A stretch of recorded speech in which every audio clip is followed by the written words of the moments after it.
Assalamu alaikum. 12 weitere Koranwunder, die niemand leugnen kann. Part 3. Schaut in der Beschreibung nach, dort habe ich verlinkt, wann welches Wunder drankommt. Und teilt das Video, liked das Video, kommentiert, das würde mich sehr supporten und den Kanal auch. Und ihr verbreitet indirekt die Dauer. Und viel Spaß. Ein erstaunliches Wunder im Koran über Rauch und Wasser. Der Koran hat ein komplettes Kapitel, das Rauch heißt. Auf Arabisch Ad-Dukhan. Was ich sehr interessant finde, ist, dass das Wort Rauch in diesem Kapitel nur ein einziges Mal vorkommt, und zwar im Vers 10. Hier sagt Allah, so erwartet den Tag, an dem der Himmel deutlichen Rauch hervorbringt. Dieser Vers hat genau 28 Buchstaben, ihr könnt selber nachzählen. Rauch besteht zum Großteil aus Kohlenstoffmonoxid und Kohlenstoffdioxid. Die molare Masse von Kohlenstoffmonoxid ist 28. Der einzige Vers, der Rauch erwähnt, hat 28 Buchstaben. Zufall? Was ich noch erstaunlicher finde, die molare Masse von Kohlenstoffdioxid ist 44. Und das Kapitel? Kapitel 44. Wieso das kein Zufall ist? Allah macht es immer so, dass die Nummer von einem Kapitel sich sehr oft auf das Thema bezieht. Zum Beispiel war die Nummer vom Kapitel Yusuf, also Josef, Kapitel 12. Und es waren insgesamt 12 Brüder. Oder das Kapitel 19 ist Kapitel Maryam, also Maria, und ihre Geschichte wird in exakt 19 Versen beschrieben. Oder das Kapitel 18, Kahf, also die Höhle, wo die Geschichte von den Freunden der Höhle in 18 Versen beschrieben wird. Jetzt kommt noch das Wunder über das Wasser. Anders als beim Wort Rauch wissen wir, dass das Wort Wasser sehr oft im Koran vorkommt. Und die molare Masse von Wasser ist 18. Zufälligerweise gibt es nur einen einzigen Vers im ganzen Koran, der über Wasser redet und Nummer 18 ist. Und wenn man den Vers bis zum Ende vom Wort Wasser zählt, sind es genau 18 Buchstaben.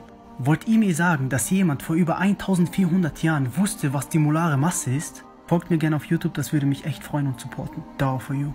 Ein Wunder im Koran über den Ramadan.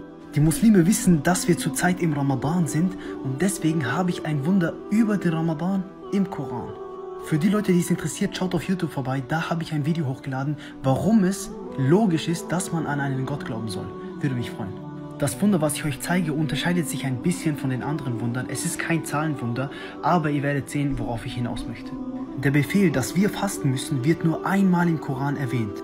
In Surat al-Baqarah, Vers 183. Aber wisst ihr, was ich damit sagen will?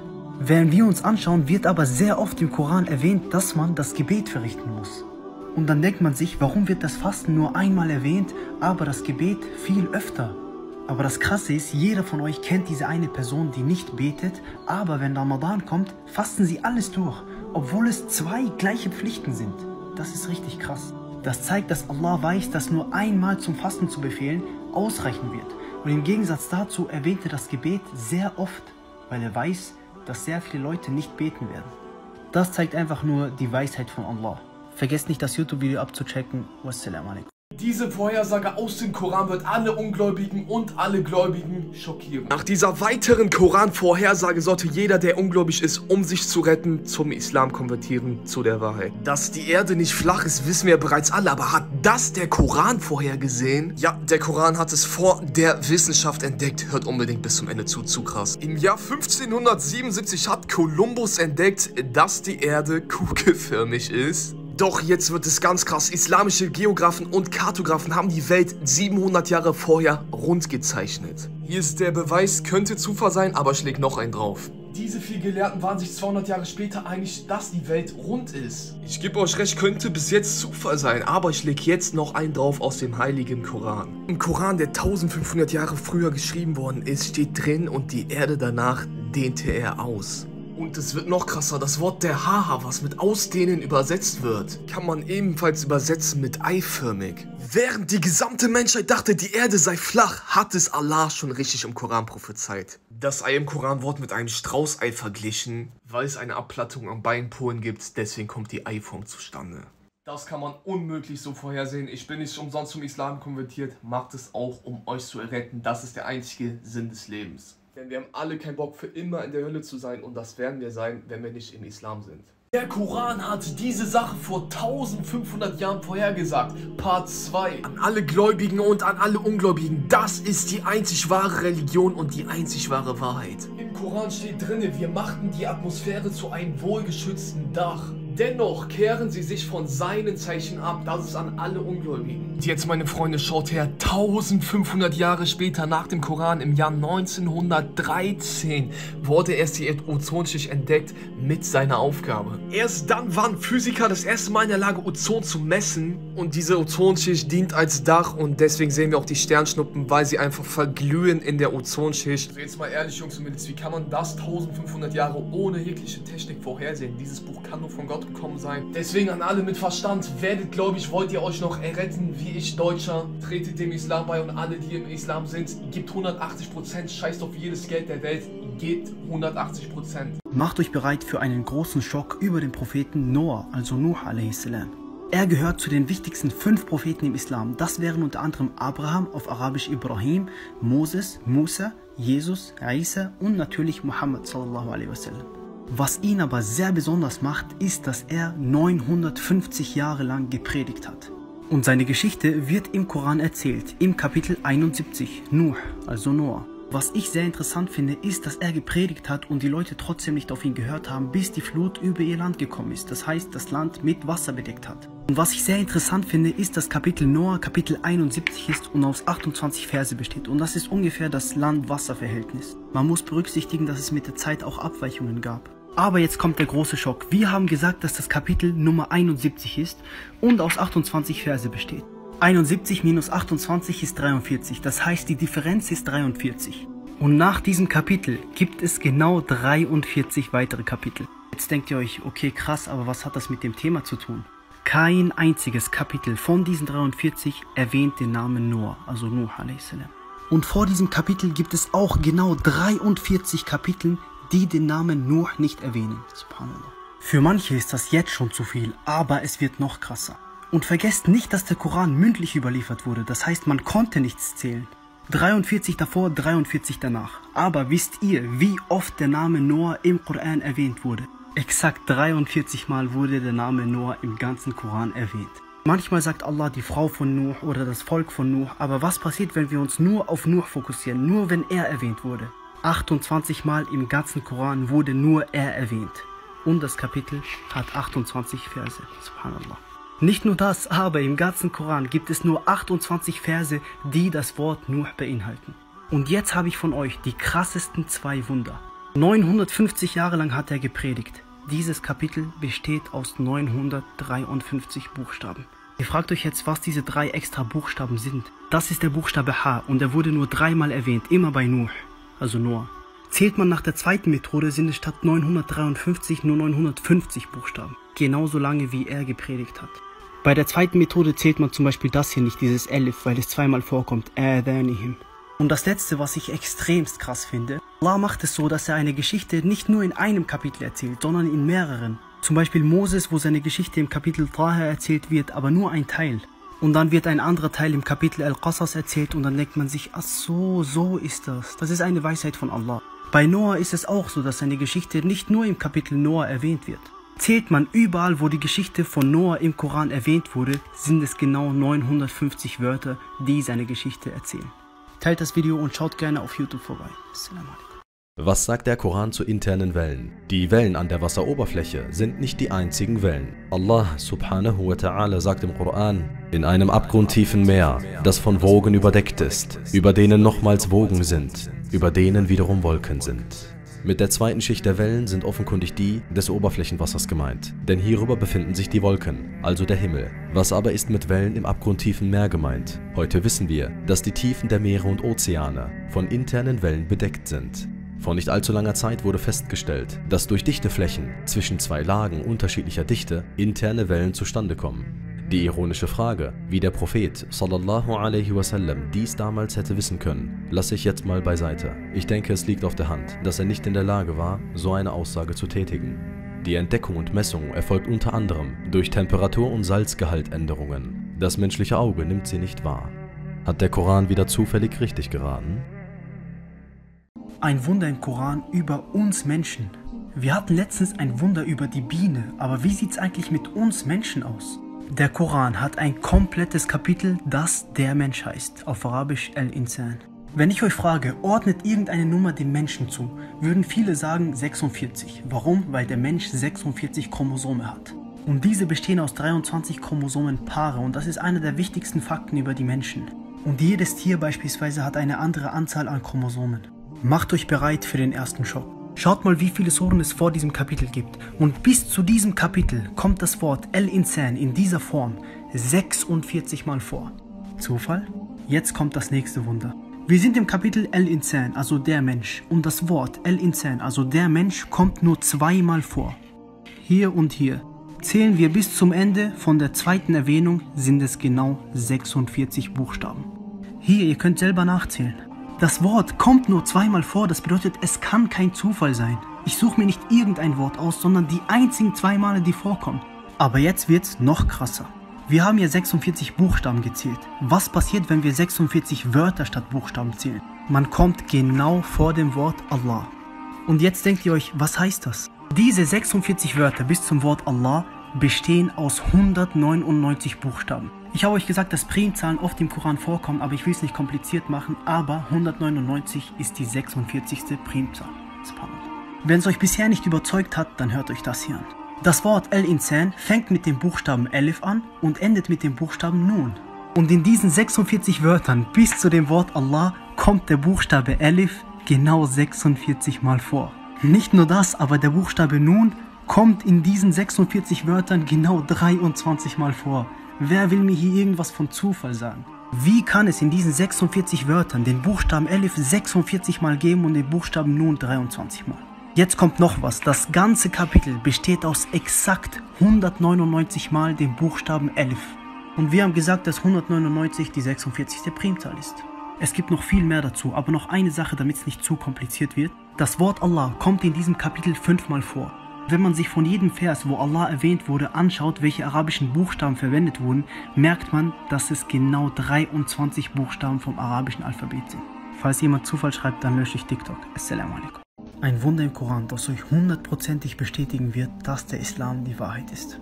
Es geht um die Bienen. Und wer würde die Bienen besser kennen als Gott? Ihr müsst wissen, jedes Tier hat eine bestimmte Anzahl an Chromosomen.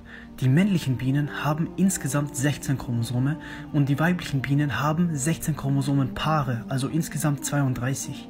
Noch was, die Königin braucht 16 Tage, bis sie schlüpft. Macht euch bereit für den ersten Schock. Das Kapitel Nummer 16 heißt An-Nahl, die Biene. Das allein ist schon ein Schock, aber können wir beweisen, dass das Kapitel nicht zufällig Nummer 16 ist? Ja, das können wir. Das Kapitel ist sehr lang, es hat 128 Verse. Der kürzeste Vers im ganzen Kapitel ist Vers Nummer 16. Und vom ganzen arabischen Alphabet werden ausgerechnet in diesem Vers 16 Buchstaben nicht verwendet. Aber es gibt noch viel, viel mehr. Was ist eigentlich mit dem letzten Vers im ganzen Kapitel? Der hier besteht aus 32 Buchstaben. Wir haben gesagt, sie haben 16 Paare, also 16 plus 16. Aber jetzt wird es richtig spannend. Im ganzen Koran wird das Wort Biene nur ein einziges Mal erwähnt. Und zwar in diesem Kapitel, die Biene. Und zwar im Vers 68. Hier ist das Wort, die Biene. Zählt man bis zum Ende vom Wort Biene, sind es exakt 16 Buchstaben. Macht euch bereit, dieser ganze Vers besteht genau aus 16 Buchstaben vom arabischen Alphabet. Stellt euch mal vor, ihr verwendet in der Schule nur die Buchstaben A, B, C, D, E, F und schreibt damit einen schönen Satz. So ungefähr könnt ihr es euch vorstellen. Wenn das nicht dramatisch genug war, dann haltet euch jetzt fest. Und wenn ihr danach nicht glaubt, weiß ich selber nicht mehr, was ich machen kann. Wie gesagt, wir haben gesagt, dass dieser Vers Nummer 68 ist. Und dieser Vers hat exakt 13 Wörter. Was passiert, wenn wir 68 mit 13 multiplizieren, also 68 mal 13? Es kommt 884 raus. Aber was heißt das? Zählt man vom Anfang vom ganzen Kapitel bis zu dem Wort Biene, ist das Wort Biene exakt das 884. Wort. Wie soll das Zufall sein? Bitte, Leute. Wir haben uns den kürzesten Vers angeguckt, aber was ist mit dem längsten? Der ganze Vers besteht aus 32 Wörtern. Ich will es nicht zu kompliziert machen, aber dieser Vers hat genau 131 Buchstaben. Und 131 ist exakt die 32. Primzahl. Primzahlen kommen sehr oft in den Koranwundern vor, aber ich will es nicht kompliziert machen. هو كتبه 11 سطرا انبير سطر 1 2 3 4 5 6 7 8 9 10 11 انبير 5 هنا و5 هنا دائما يتقابل الحرف هنا ألف الحرف هنا ألف الثاني ميم الثاني ميم الثالث واو الثالث واو نفسه الرابع لام الرابع لام الخامس راء الخامس راء نفس الحرف أينما نقلب هكذا دون تفكير واو أقرب قرب سعيد واو واو واو واو ألف ألف ألف ألف ألف ألف هنا ألف ألف ألف ألف الثاني الثالث ميم ميم واو واو واو واو وهكذا. هنا انظر في أول البقرة مثلا معجزات كثيرة ربما كل الآية توافق. كيف ربما؟ انظر في السطر الثاني هنا يا بني إسرائيل اذكروا نعمتي التي أنعمت عليكم. في السطر الثاني هنا يا بني إسرائيل اذكروا نعمتي التي أنعمت عليكم. كله توافق. الله. An alle Muslime, lasst euch nicht diese gewaltige Belohnung entgehen.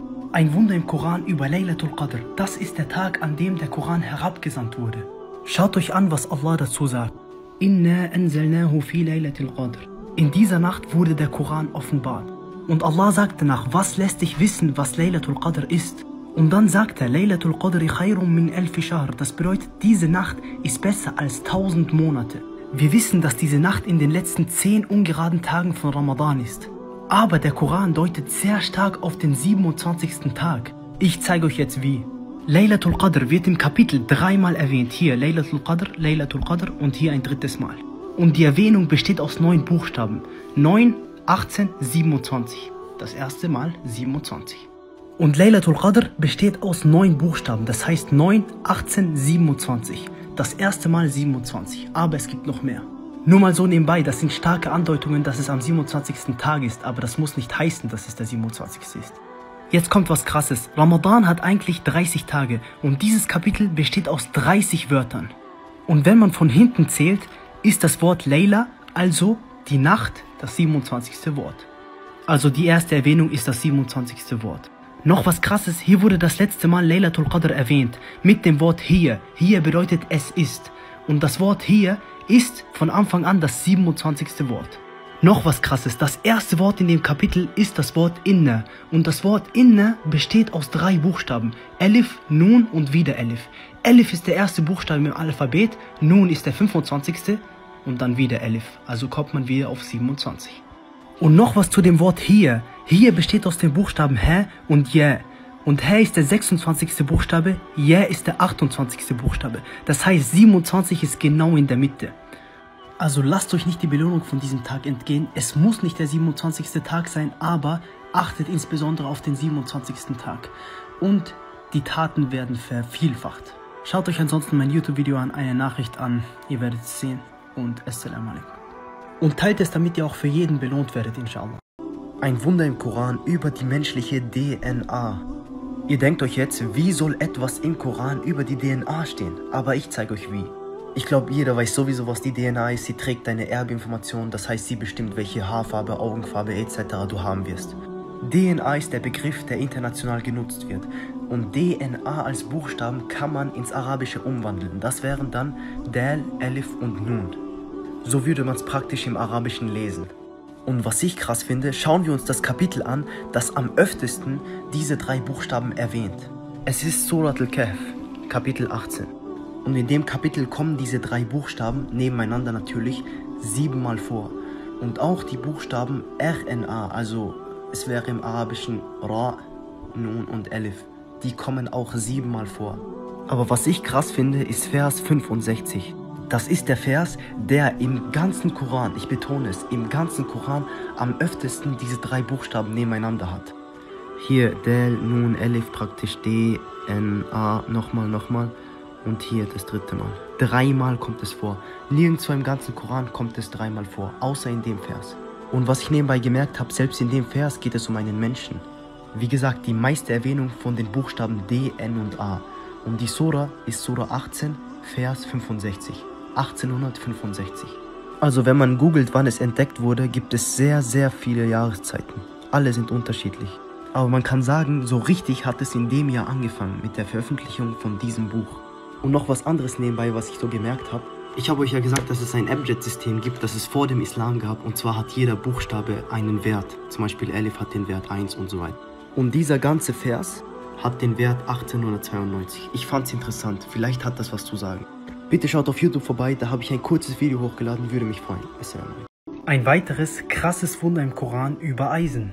Die meisten von euch können sich an dieses Wunder hier erinnern. Und zwar, dass in der Mitte von unserer Erde ein Kern ist und dieser besteht zum Großteil aus Eisen. Und der Koran hat 114 Suren und genau in der Mitte ist das Kapitel Eisen.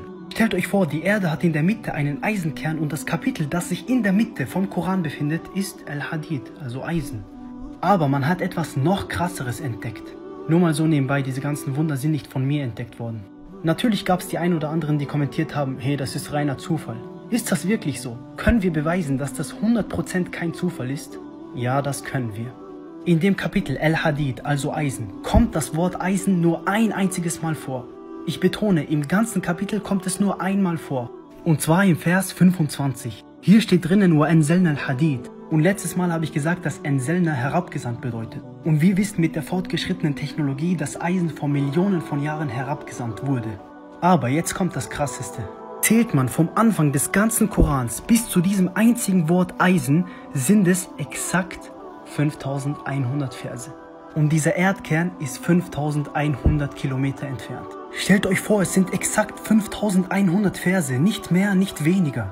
Manchmal sagen Leute zu mir, hey, ich habe gezählt und es war nicht 5100. Ich kann es euch ganz einfach und simpel beweisen. Ihr müsst auf Google einfach nur Quran Verse Range Counter schreiben. Hier gleich der erste Link. Hier werden wir es überprüfen. Es fängt natürlich mit der ersten Sura an, also 1,1.